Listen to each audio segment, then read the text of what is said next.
Okay, so what's up guys? This replay is going to be basically how to take re-control of a game which you've lost control of and is not going in your favour enough to carry the game.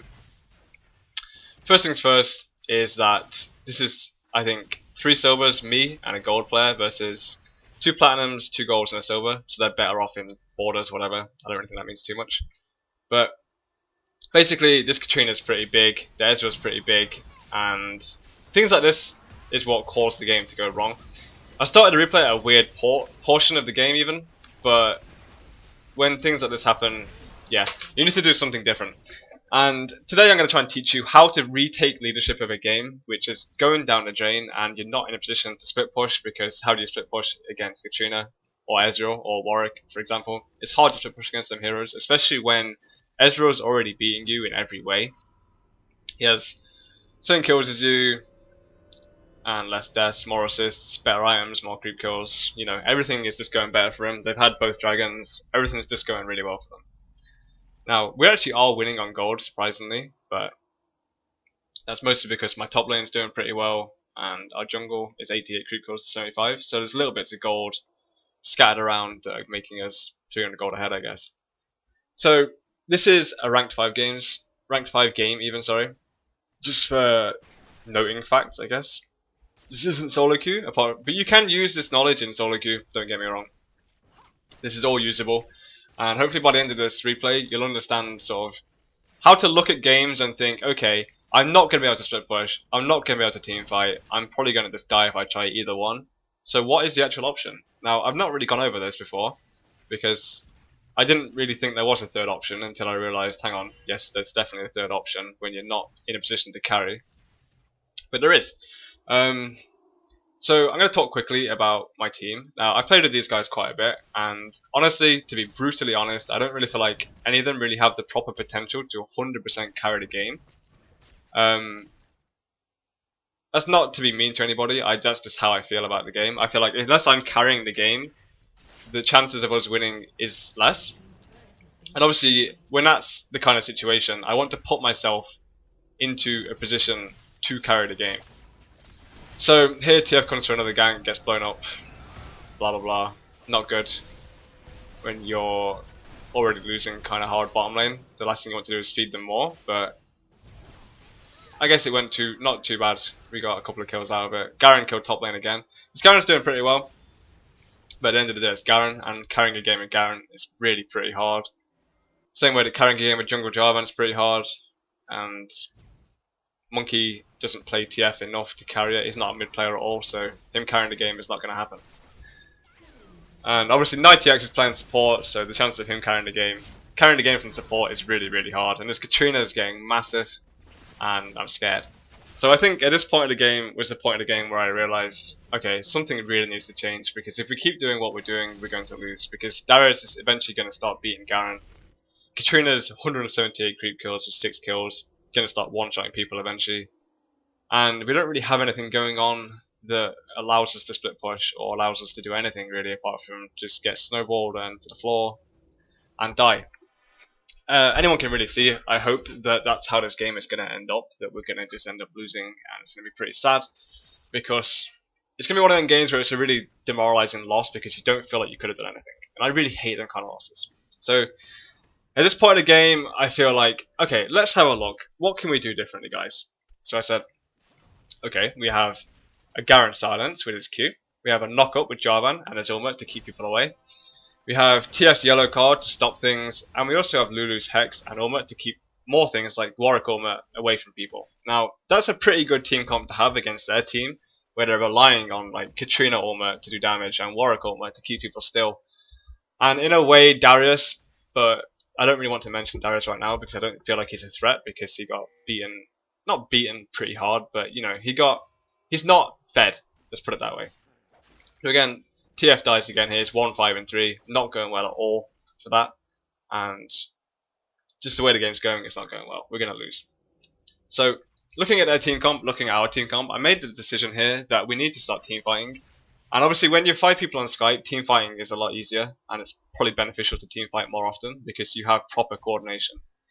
And the real key thing is to stop Warwick ultimates and to stop Katrina ultimates. And we have a lot of heroes that can do that, so in theory teamfight should have been good. And this is the point of the game, I think, pretty soon, where I decided that because Garen was winning top so hard, and he just killed Darius and was left with 1500 HP. That's pretty winning in my opinion. That we should try and force a Baron because their team fight, their team comp stopping us doing Baron is pretty bad, I think. Like, unless they get a really good Katrina armor off, which, like I said before, we have so many things to stop the Katrina armor. They shouldn't really get a good Katrina armor off, which means that they can't really stop us from doing Baron. And it's just a basic, simple, logical equation where we have a better team comp. Let's try and force something, and try and get myself back into the game of being fed. Because right now, 7-5 and 2 at 150 creep kills in 24 minutes without an Infinity Edge. Because I for some reason bought a Phantom Dancer first. I'm not sure why. I think that was a mistake. But this point of the game, I'm not feeling good about it. And I want to get myself back into the part of the game where I feel like I can 1v1 anybody and I can carry the game. So I'm going to fast forward until we go Baron. I'll explain why at this point in the game we went to Baron. So I guess we're still going to push bottom lane out because we haven't figured out what we want to do yet. I think after I got my Infinity Edge, this is the point where we decided, okay, let's try bottom lane one more time. And if we can't actually win bottom lane and push it out to split push, because I always like split pushing on Caitlyn. I just like to point out, I always try and split push on Caitlyn. So we tried bottom lane once more to figure out if it was possible that I could split push this game and somehow end up carrying it by getting inhibitors and making plays like that. We'll see how this one turns out, and I'm pretty sure we end up losing.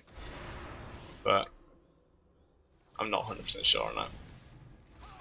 So here with 3v4, this should be a pretty easy win for us. Stop the Katrina armor. No, we don't. We got exhausted. Attacking, attacking, attacking. Went okay. Ezreal's going to get a kill on TF. So actually, in reality, for a 4v3 situation, that went really bad. Because 3 of us died and only 1 of them. That's a pretty bad situation. And we lost top tower, and maybe Garen dies here. Probably not though, because it's Garen. Yeah, he's not going to die, it's Garen. Okay, so this was the point in the game where I decided, do you know what, there are 2 people bottom lane. When everyone gets out, let's go Baron. This is my leadership, and I think this is the correct choice to make at this stage of the game, because after seeing that bottom lane, I know 100% there's no chance that me pushing bottom lane is going to work. And I also realised that trying to do a 5-man push mid, not going to work, because we needed some kind of advantage to do it. And that was a lot of damage. Okay. Damn. So, the only option is the 5-man Baron at this point of the game. And this is the third option that I've never really talked about, like I said.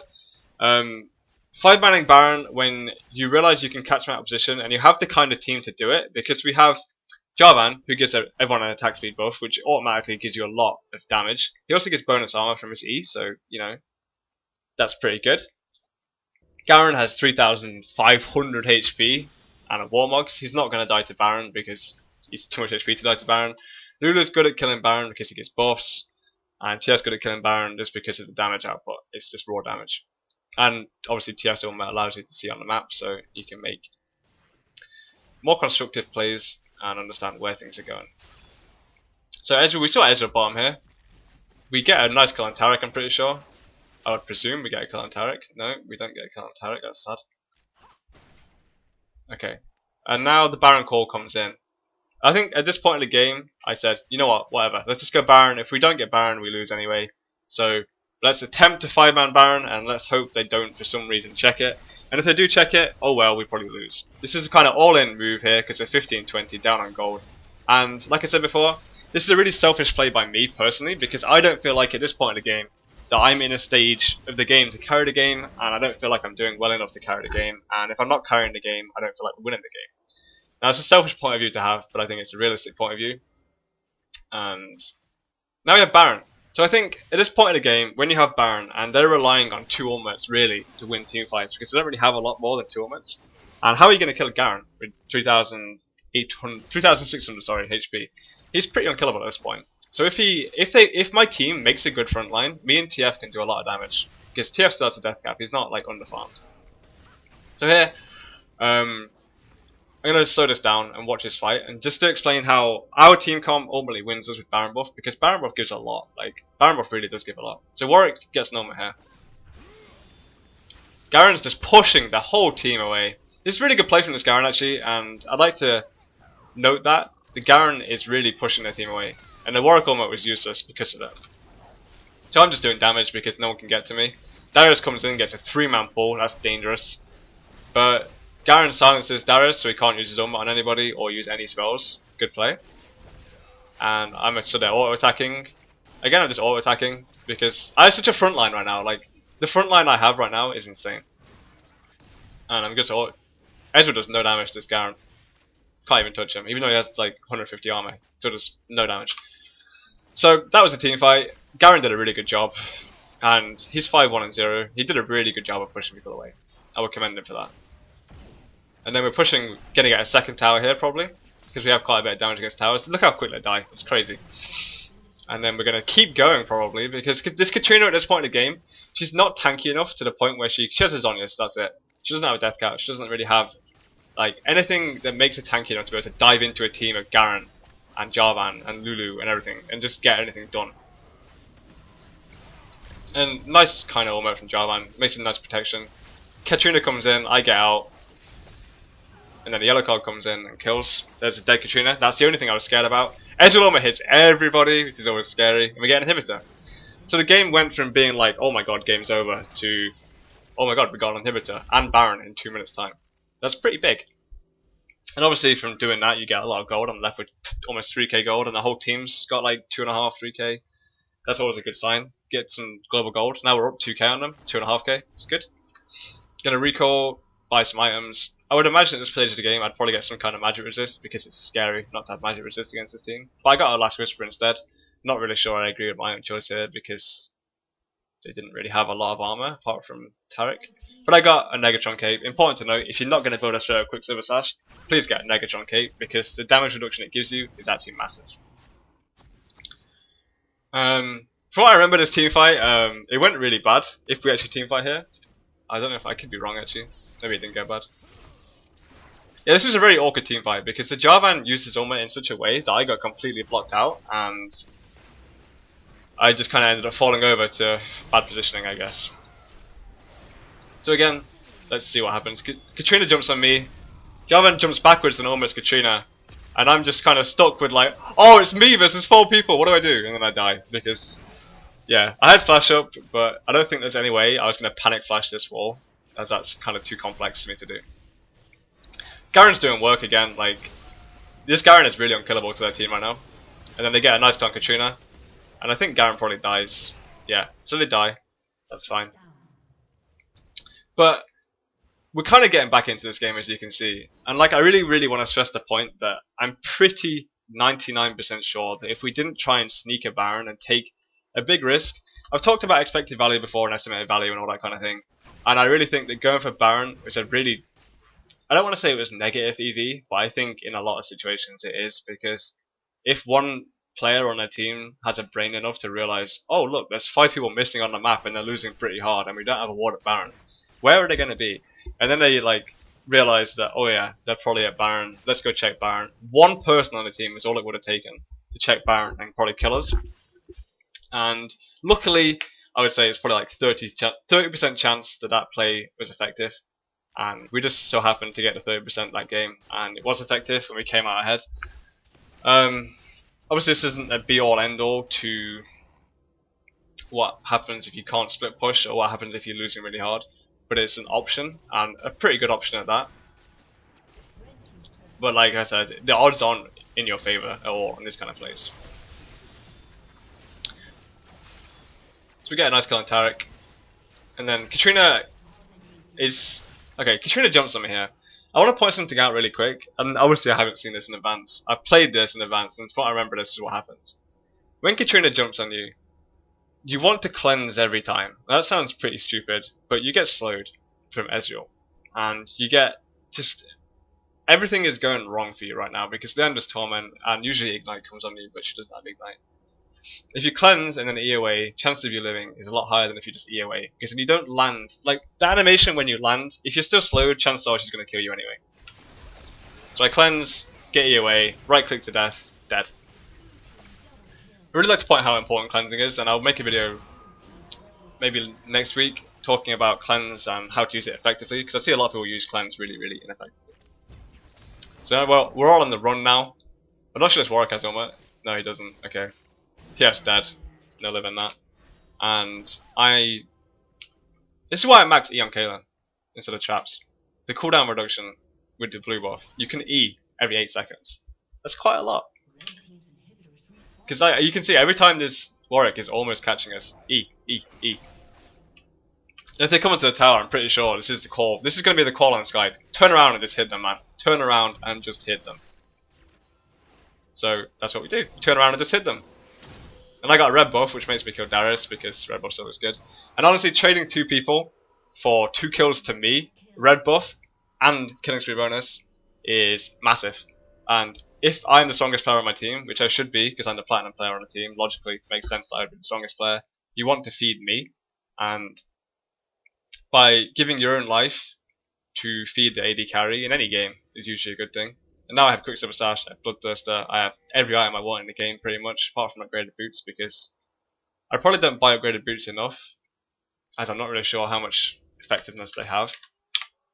But again, selfish AD carry play, get yourself farmed, and yeah, if you're a good player, farm yourself. That's what the important thing is to do. Even in the rank 5 games. Like, I used to play rank 5s with some other people, random people that I used to just play with who were good, but I always felt kind of out of place because I didn't feel like the players I wanted to make, they didn't feel like I was the carry player, I guess, to say, because I used to play jungle, and obviously that was when jungle could carry, but it was more ADs than APs playing. And I also used to feel quite out of place because I used to think, okay, I want to be doing this selfish play right now because ultimately it's going to benefit us as a 5-man team as to winning the game. But they never used to think of it that way, and I used to just think standard play, you don't see junglers doing this, so don't do it. But when you play with 4 people that understand how the game works a bit better and understand that what you say is probably right 9% of the time, you can make things like this happen. So the team fight, I'm just attacking, obviously, standard Kaden play. At this point into the game, with that many items, if you attack somebody, they fall over. As you can see, they're just falling over. So I've gone from negative and losing to Ezreal really hard to 15, 6 and 5. Ezreal's still 13, 5 and 6, so he's doing really, really well. But we pushed our advantage of team comp really hard. And I really feel like that's the reason we won this game, because at the end of the day, we did out team comp them, I think, personally. And obviously it was ranked 5, so they had the chance to pick heroes that we picked, and the opposite way around. But okay, let's pause because the game's over. Basically, if you're in a situation where you don't feel like you can carry the game, and the 4 people you're playing with, you don't feel either like they can carry the game, and it's just going to be a snowball and a slow death to you, try random barons, because if only 30% of the time it works, that's better than 100% of the time that you lose a game because they just stomp you everywhere. Because they have the kind of team comp like Katrina, Warwick, Taric, Darius, even Ezreal. They all want to pick people off randomly, and they work from getting random pick-off kills. Their team comp for team fights is really not that good when you have so many disables. We have a lot of disables to start their ultimates, and normally that's what won us games.